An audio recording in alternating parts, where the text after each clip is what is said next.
मैं राजेंद्र जैन मेरी आवाज़ सुनो में आप सभी का स्वागत करता हूं।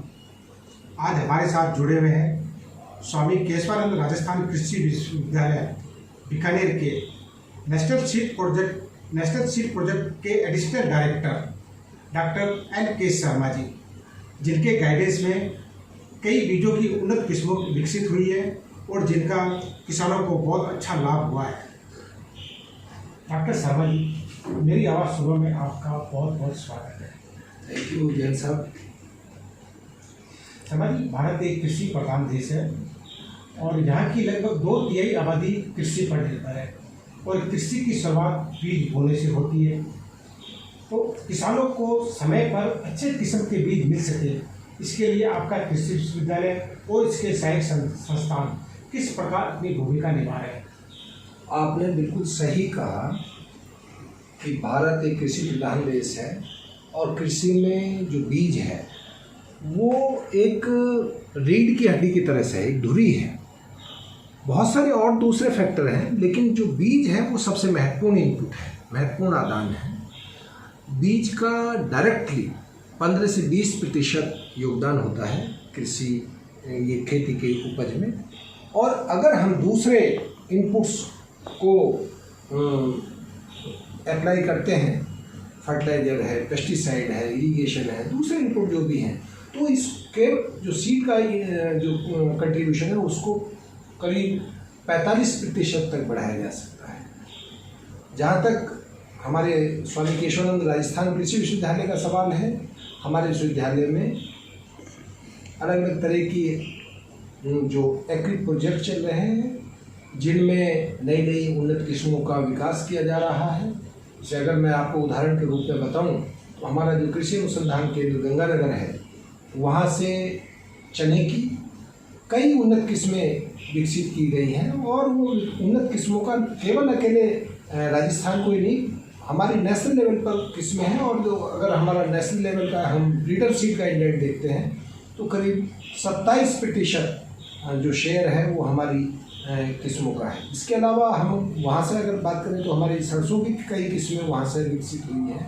कपास की देसी और अमेरिकन दोनों किस्म की कपास की कई किस्में वहाँ से विकसित की गई हैं। इसके अलावा एक हमारी जो नींबू की भी एक किस्म हम लोगों ने वहाँ से विकसित की है। इसी तरह से हमारा एक अनुसंधान केंद्र है बीकानेर में, कृषि अनुसंधान केंद्र बीकानेर।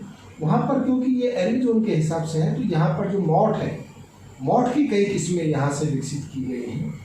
और इसके अलावा बाजरा की 2 हाइब्रिड्स यहाँ से विकसित किए गए हैं। और इनके अलावा बाजरा और मोठ के अलावा जो मूंगफली है, मूंगफली की हम लोगों ने कई किस्में विकसित की हैं। और इसके अलावा जो चारा फसलें हैं जिनमें सेवन और दामन घास हैं, इनकी भी हम लोगों ने किस्में विकसित की गई हैं और जो नेशनल लेवल की किस्में हैं।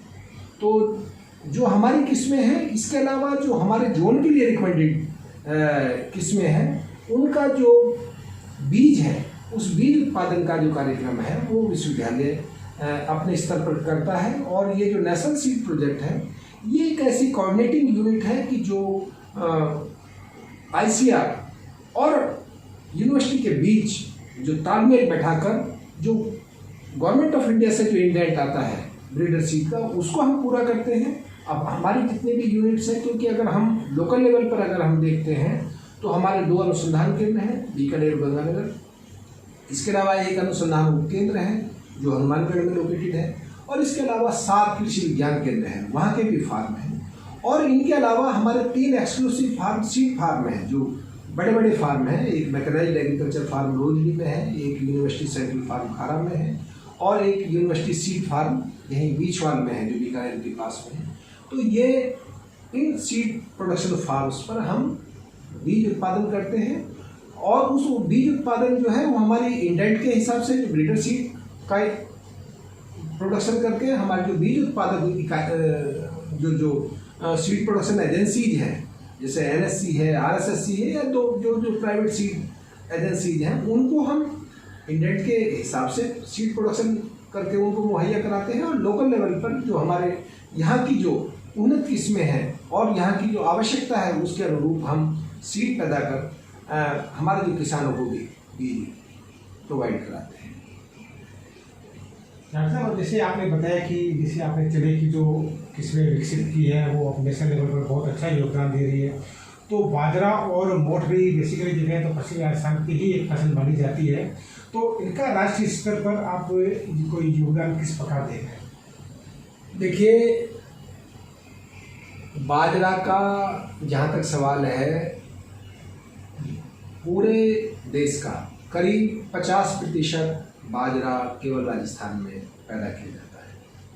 तो आप इससे इसका महत्व समझ सकते हैं। बाजरा हमारे यहाँ की, बाजरा के बगैर एरिड जोन की कल्पना नहीं कर सकते, खेती की कल्पना यहाँ नहीं कर सकते। इसी तरह से अगर हम मोठ की बात करें तो मोठ तो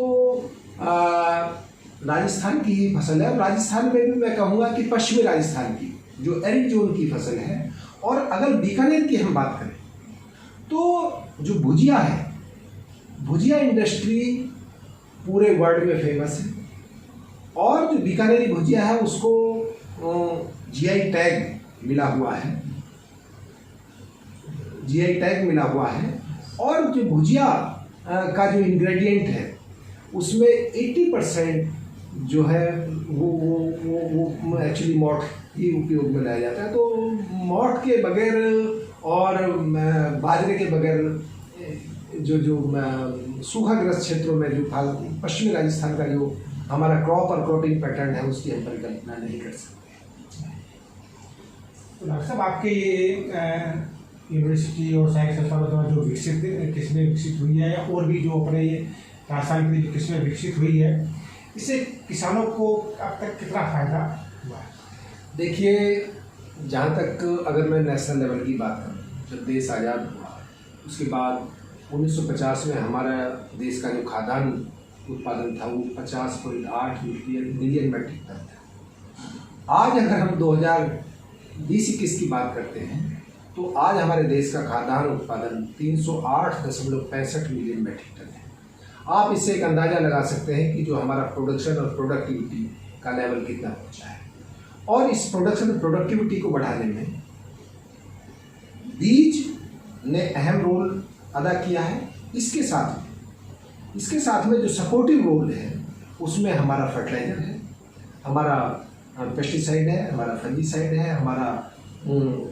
हमारा मशीनरी है, हमारा इरिगेशन इंफ्रास्ट्रक्चर है, हमारे गवर्नमेंट की पॉलिसीज है। और ये जो हमारे इंस्टीट्यूशंस हैं इन्होंने भी कैपेसिटी बिल्डिंग का प्रोग्राम चलाए हैं। और ये सब का मिला जुला ये प्रयास है। और इसी से आप देख सकते हैं कि आज हम 50 मिलियन मैट्रिक टन से 308 मिलियन मैट्रिक टन पर पहुँच गए हैं। आज जब 50 मिलियन मैट्रिक टन था तब देश की आबादी क्या थी, और आज आप देखिए 135 करोड़ की आबादी है। लेकिन आज हम आत्मनिर्भर हैं। और मैं बड़े ये गर्व के साथ मुझे कहने में कोई संकोच नहीं हो रहा है कि हम बहुत सारी ऐसा हमारा प्रोड्यूस है कि जिसको हम एक्सपोर्ट भी कर पा रहे हैं। तो हमारा जो फॉरेन एक्सचेंज है उसको भी हम जनरेट कर पा रहे हैं। आपके हिसाब से जैसे आज़ादी के समय जैसे जो हमारी पॉपुलेशन थी और अब तक जो पॉपुलेशन जिस रेशो में बढ़ी है उस रेशो के कंपेयर में देखा जाए तो हमारा खाद्यान्न कई गुना बढ़ा है। खाद्यान्न तो ये मैंने फिगर बता दिए। ये तो अपने आप में ये बताता है कि हमारा जो प्रोडक्शन और प्रोडक्टिविटी दोनों बढ़ा है। और उसमें इन सबका रोल है जो मैंने आपको अभी बताया है। और आज की तारीख में अगर आप कहें कि हमारा क्या फोकस है, तो हमारा फोकस ये है कि आज हम खाद्यान्न के क्षेत्र में आत्मनिर्भर हैं। क्योंकि जब आदमी भूखा होता है तो उसको रोटी चाहिए, लेकिन अगर आपको रोटी मिल गई है तो फिर हम क्वालिटी फूड की बात करते हैं। तो आज हमारा जो फोकस है वो हमारा फोर्टिफाइड क्रॉप पर है। फोर्टिफाइड का मतलब है जो हमारा न्यूट्रिशनल क्वालिटी है वो उसकी बेहतर हो। और हमारे जो लीडर हैं आज फोकस कर रहे हैं कि हमारे ऐसी क्रॉप हम दें जिसमें हमारा आयरन ज़्यादा हो, हम ऐसा खाद्यान्न पैदा करें जिसमें हमारा जिंक ज़्यादा हो, हम ऐसी क्रॉप पैदा कर रहे हैं जिनका इंडस्ट्रियल वैल्यू हो ताकि हम उसको एक्सपोर्ट कर सकें, उसका हम वैल्यू एडिशन कर सकें। तो आज हम वैल्यू एडिशन और बायो फोर्टिफिकेशन की तरफ जा रहे हैं। क्योंकि आज जो खेती है वो एक उद्योग का रूप ले रहा है और हमें इन सब की तरफ जाना पड़ेगा, तभी हम, और हमारा जो केंद्र सरकार है, जो हमारे प्राइम मिनिस्टर हैं, उन्होंने फोकस किया हुआ है कि हमारे किसान की आमदनी को डबल किया जाए। वो डबल ऐसी होगी, उसका वैल्यू एडिशन कैसे किया जाए, लोगों को रोजगार कैसे दिया जाए, उसमें उसका डाइवर्सिफिकेशन कैसे किया जाए, क्योंकि उसका हर चीज़ से उसे आमदनी आए, तभी हमारी आमदनी को बढ़ाएगा। तो राजा आपके हिसाब से जैसे पहले वैज्ञानिकों का फोकस जो था वो क्वांटिटी पर था, और अब जो है किसी आपके वैज्ञानिकों का फोकस क्वालिटी पर ज़्यादा है, क्या सही है ये बिल्कुल सही है, क्योंकि आज हम आत्मनिर्भर हैं। आज हम भूखे, हमारी भूख का इंतजाम हो गया है, अब हमें न्यूट्रिशन को एड्रेस करना है, हमें न्यूट्रिशन को एड्रेस करना है। तो इसलिए हम बायोफोर्टिफिकेशन, हमारा जो फोकस है वो बायोफोर्टिफिकेशन पर है, हमारा फोकस इंडस्ट्रियल प्रोसेसिंग पर है, वैल्यू एडिशन पर है, हमें उस तरफ हमारा फोकस है। ऐसा एक बीजों के उत्पादन और वितरण में आईसीआर, केंद्र सरकार और राज्य सरकारों के नियंत्रण और निरीक्षण की प्रक्रिया के बारे में भी थोड़ा कुछ बताइए। देखिए,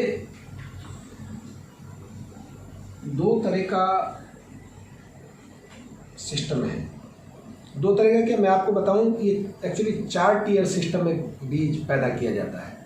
एक होता है जब वैरायटी डेवलप होती है, वैरायटी डेवलप होती है वो ऑल इंडिया कोऑर्डिनेटेड सिस्टम से होती है, जो वर्ल्ड का बेस्ट सिस्टम है हमारे यहाँ इंडिया में। और उसके लिए फिर रिलीज एंड नोटिफिकेशन प्रोसेस है, तो जो भी रिलीज और नोटिफाइड वैरायटीज़ हैं वो सीड चेन में आती है। रिलीज एंड नोटिफाइड वैरायटीज़ का ब्रीडर सीड का जो जिम्मेदारी है वो, उसके लिए ये नेटवर्क है, जिसमें जो भारत सरकार है उनका department of agriculture, corporation farmers welfare का एक सीड डिवीजन है। वो सीड डिवीजन आईसीआर के साथ में मिलकर, आईसीआर में जो हेडक्वार्टर पर असिस्टेंट डायरेक्टर जनरल सीड बैठते हैं, इसी तरह से एक Indian institute of seed science है, वहाँ ओवरऑल मॉनिटरिंग उनकी होती है। और ये आपस में और जितने भी क्रॉप कोऑर्डिनेटर हैं उनके साथ में ये समन्वय बैठा के ये जो इंडेंट है उसको फाइनल किया जाता है। और इंडेंट जितनी भी सीड प्रोडक्शन एजेंसी हैं, भले ही वो नेशनल सीड कॉर्पोरेशन है, स्टेट सीड कॉर्पोरेशन हैं या प्राइवेट सीड एजेंसीज हैं, उनके सारे का सारा जो इंडेंट है वो गवर्नमेंट ऑफ इंडिया को जाता है। वहाँ से वो इंडेंट आईसीआर को पास ऑन होता है, और वहाँ से फिर वो सारे के सारे कोऑर्डिनेटर्स को जाता है, वहाँ से वो एलोकेशन होता है। ओवरऑल मॉनिटरिंग जो है वो Indian institute of seed science, जो हमारा मऊ है उत्तर प्रदेश में, वहाँ से होती है। इसी तरह से जो जितना भी हमारा प्रोडक्शन होता है वो सारे का सारे प्रोडक्शन फिगर्स को हम लोग उसी तरह से वापस रिपोर्ट करते हैं, वहाँ पर पूल होता है, वहाँ से फिर अगेन उसको एलोकेट किया जाता है डिफरेंट एजेंसीज को। तो ये तो आपका एलोकेशन वाला और इंडेंटिंग सिस्टम है। जहाँ तक आपने कहा कि मॉनिटरिंग सिस्टम क्या है, जितनी भी हमारा जो न्यूक्लियस सीड है और ब्रीडर सीड प्रोडक्शन प्रोग्राम है, उसके लिए जितने भी एक्विप हैं उनका अलग से एक मॉनिटरिंग होती है आईसीआर के लेवल पर। और जो लोकल लेवल पर हर स्टेट में अपनी एक सीड सर्टिफिकेशन एजेंसी है। वो सीड सर्टिफिकेशन एजेंसी, अगर हम लोकल लेवल पर बात करते हैं तो सीड सर्टिफिकेशन एजेंसी का काम ही मॉनिटरिंग का है। वो देखते हैं कि दो तरह के बातें होती है, एक फील्ड लेवल पर हम लोग देखते हैं जिसको हम फील्ड स्टैंडर्ड्स कहते हैं, क्या आइसोलेशन डिस्टेंस पूरा है, क्या क्रॉप रोटेशन को अपनाया गया है, सीड का सोर्स क्या है, क्या क्रॉप में कोई उस तरह का अनवांटेड प्लांट्स, एक जो मिनिमम प्रेस्क्राइब्ड लिमिट है उसके ऊपर तो नहीं है, ऑफ टाइप प्लांट्स, ये सब हम फील्ड पर देखते हैं। इसी तरह से जब हम थ्रेसिंग होती है और ग्रेडिंग होती है, पैकेजिंग होती है, उस लेवल पर भी वही जो एजेंसी है उसी के मार्गदर्शन में ये किया जाता है और वो कैटेगरी वाइज उनको टैग इशू होते हैं। और इसके अलावा जो सीड स्टैंडर्ड्स हैं, सीड स्टैंडर्ड्स के लिए प्रेस्क्राइब्ड लेबोरेटरीज हैं, उन प्रेस्क्राइब्ड लेबोरेटरीज में हम सैंपल भेजते हैं और वहाँ पर वो जो जो जो सीड स्टैंडर्ड्स हैं उसको देख के, उसका जर्मिनेशन है, दूसरा उसमें कोई उस तरह से कोई बाकी चीज़ तो मिली हुई नहीं है, वो उस सैंपल को एनालाइज करके अपनी रिपोर्ट्स देते हैं और उसी के बेसिस पर जो एक्चुअली डिसाइड होता है कि ये जो सीड है वो मिनिमम सीड सर्टिफिकेशन को फुलफिल करता है या नहीं करता है तो उसको आगे बढ़ाया जाता है, अदरवाइज वहीं पर उसको रिजेक्ट कर दिया जाएगा। आपके वैज्ञानिकों द्वारा जो किस्में विकसित की जाती है, उन किस्मों पर किसानों के विश्वास करने का आधार क्या होता है? ये देखिए, जो मैंने आपको बताया, जो all India coordinated research projects हैं, उसमें through out country multi location testing की जाती है। जहाँ भी प्रोजेक्ट चल रहे हैं वहाँ पर रिसर्च हो रहा है, ब्रीडिंग का काम किया जा रहा है और वहाँ से मटेरियल कोऑर्डिनेटर को कंट्रीब्यूट किया जाता है और वहाँ से कोडिंग होकर सभी लोकेशंस पर इनिशियल वैरायटी ट्रायल भेज दिए जाते हैं। वहाँ से डाटा आ जाता है और वो कोऑर्डिनेटर उस डाटा को एनालाइज करते हैं। एनालाइज करने के बाद में वो उसके बाद उसको एडवांस वैरायटी ट्रायल में भेजते हैं। जो पुअर परफॉर्मिंग वैरायटी उनको रिजेक्ट कर दिया जाता है। फिर एडवांस वैरायटी ट्रायल के बाद में फिर एडवांस और देखा जाता है कि भाई कैसा परफॉर्मेंस रहा पिछले 2 सालों में, और उसके बाद में जो अच्छी जीनोटाइप्स होती हैं उनको आगे फिर एडवांस वैरायटी ट्रायल 2 में भेजा जाता है। इसके बाद में उनके एग्रोनॉमिकल ट्रायल कंडक्ट किए जाते हैं और कुछ किसानों के खेतों पर भी जो डेमोन्स्ट्रेशन दिए जाते हैं और उसके बेसिस पर ये देखा जाता है कि कौन सी वैरायटी किस लोकेलिटी के लिए उपयुक्त है, किस जोन के लिए उपयुक्त है, फिर उस जोन के लिए उनको रिकमेंड किया जाता है ताकि उसमें कोई किस तरह का दिक्कत ना आए। लेकिन लोकल लेवल पर भी जो नार्प एक सिस्टम था, नेशनल एग्रीकल्चर रिसर्च प्रोजेक्ट, जिसके तहत एग्रो क्लाइमेटिक जोन बनाए गए पूरे हिंदुस्तान में। जैसे मैं राजस्थान की बात करूं तो यहाँ पर 10 एग्रो क्लाइमेटिक जोन है और हर एग्रो क्लाइमेटिक जोन में एक कृषि अनुसंधान केंद्र है। तो उस जोन के हिसाब से भी जोनल पैकेज बनी हुई है, package of practices, kharif crop की अलग से है, रबी क्रॉप की अलग से है। तो वो वैरायटी यहाँ एग्रीकल्चर रिसर्च स्टेशन पर भी टेस्ट की जाती है। इसके बाद में वो अगर अच्छी परफॉर्म करती है, चेक के ऊपर करती है, तो उसको हमारा एक ATC होता है, एडेप्टिव ट्रायल सेंटर, वहाँ पर हम उसको फिर उसकी टेस्टिंग वहाँ करते हैं और उसके साथ में 2 किसान के खेतों पर भी, कम से कम 2 किसान के खेतों पर करते हैं और वहाँ पर अगर ARS, ATC, फार्मर फील्ड तीनों जगह अगर वो वैरायटी अच्छा परफॉर्म करती है तभी हम उसको पैकेज ऑफ प्रैक्टिस में इंक्लूड करते हैं। तो जो वैरायटी पैकेज ऑफ प्रैक्टिस में है या जो नोटिफिकेशन होता है वो टेस्टिंग के बाद ही होता है। उसमें किसान को ये बिल्कुल भी संकोच करने की आवश्यकता नहीं है कि अगर वैज्ञानिक ने कहा है कि आपको ये वैरायटी उगानी है तो आप उसको उगाइए, वो अच्छा ही पैदावार देगी। तो डॉक्टर साहब, आपने बीजों के स्टोरेज के लिए और बीजों के अच्छे अंकुरण के लिए किसानों को किन किन बातों का ध्यान रखना चाहिए? देखिए, जब हालांकि नॉर्मली तो जो सीड प्रोडक्शन एजेंसी है वो लोग ही स्टोर करते हैं, लेकिन किसान भी अपने लेवल पर बीज पैदा कर सकता है और अगर अपना बीज वो स्टोर करना चाहता है तो देखिए नॉर्मली जो जितने भी खाद्यान्न फसलें हैं, सीरियल्स, उनमें जो स्टोरेज से पहले हम मॉइस्चर देख लें, वो 10 से 12% के बीच में रहना चाहिए। 12% को एक्सीड ना करें। 10% होगा, 11% होगा तो ज़्यादा अच्छा है। इसी तरह से अगर हम दलहन की बात करें, पल्सिस की बात करें, तो उसमें 8 से 10% से ज़्यादा नमी नहीं होनी चाहिए।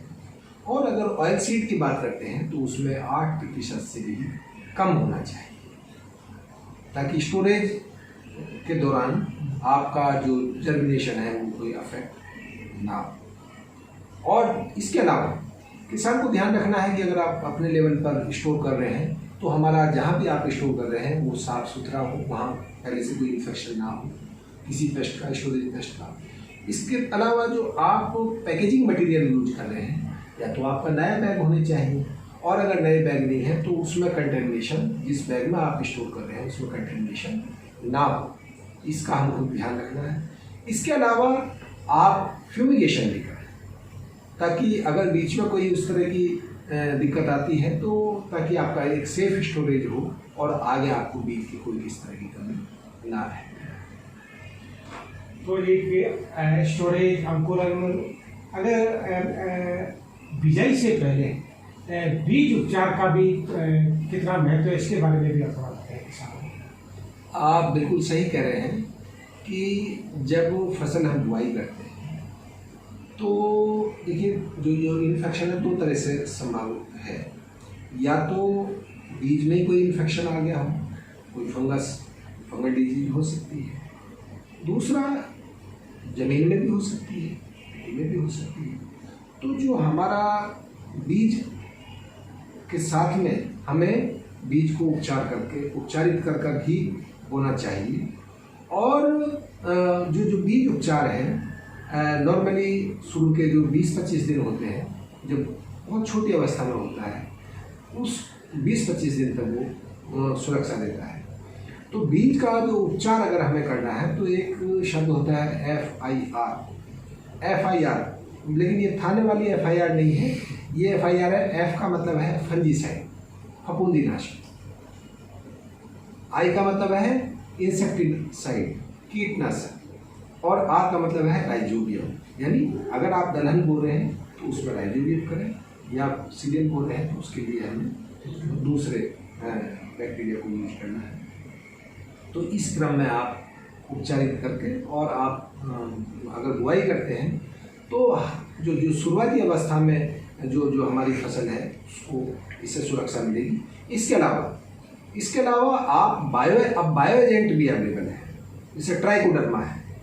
तो ट्राइकोडर्मा एक बहुत अच्छा, ट्राइकोडर्मा भी एक फफूंद है, लेकिन वो एक ऐसा फफूंद है कि जो बीमारी फैलाने वाले फफूंद हैं वो उनको बीमार करके आगे नहीं बढ़ने देता है। तो हम ट्राइकोडर्मा से भी बीज को उपचारित करके बुआई करें तो एक ये बहुत अच्छा है। उसमें कोई आपका केमिकल भी नहीं लग रहा है और आपकी फसल को सुरक्षा भी मिल रही है। तो ट्राइकोडर्मा का हम 8 से 10 ग्राम मात्रा पर केजी बीज के साथ में रखते हैं, तो हम अपनी फसलों को उस तरह से सुरक्षित कर सकते हैं। ऐसा भविष्य में बढ़ती हुई जनसंख्या को खाद्यान्न आपूर्ति के लिए क्या हम अपनी बीज की किस्मों पर भरोसा कर सकते हैं, या हमें विदेशों पर कभी निर्भर होना पड़ सकता है? जन साहब, आज आप देख रहे हैं कि जलवायु परिवर्तन एक मुद्दा है, क्लाइमेट चेंज, और ये देखने में आ रहा है। आज जहाँ बरसात कम होती थी, सूखाग्रस्त क्षेत्र है, वहाँ बरसात का पैटर्न बदल रहा है। बरसात ज़्यादा भी हुई है, सीजन भी अलग अलग, कई बार आपको बरसात जो रेनी सीजन है उसके अलावा आपका जो विंटर है उसमें भी आपको बरसात है।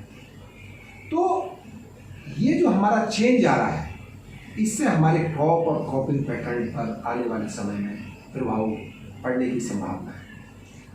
तो हमें इन सब चैलेंजेस के लिए तैयार रहना है, और हमें ऐसी जो फसल पद्धति में बदलाव आ रहा है या जो क्लाइमेट में बदलाव आ रहा है, तो हमें क्लाइमेट रेजिलिएंट वैराइटीज डेवलप करनी है। और जो बीज की, क्योंकि नेचुरली अगर हमारा क्रॉपिंग पैटर्न चेंज हो रहा है तो हमारी बीज के जो डिमांड है वो भी चेंज हो। और इसके अलावा एक और चेंज है जो आपको देखने को हम सब देख रहे हैं कि जो ये मोबाइल है, ये स्मार्ट मोबाइल आज घर घर में है।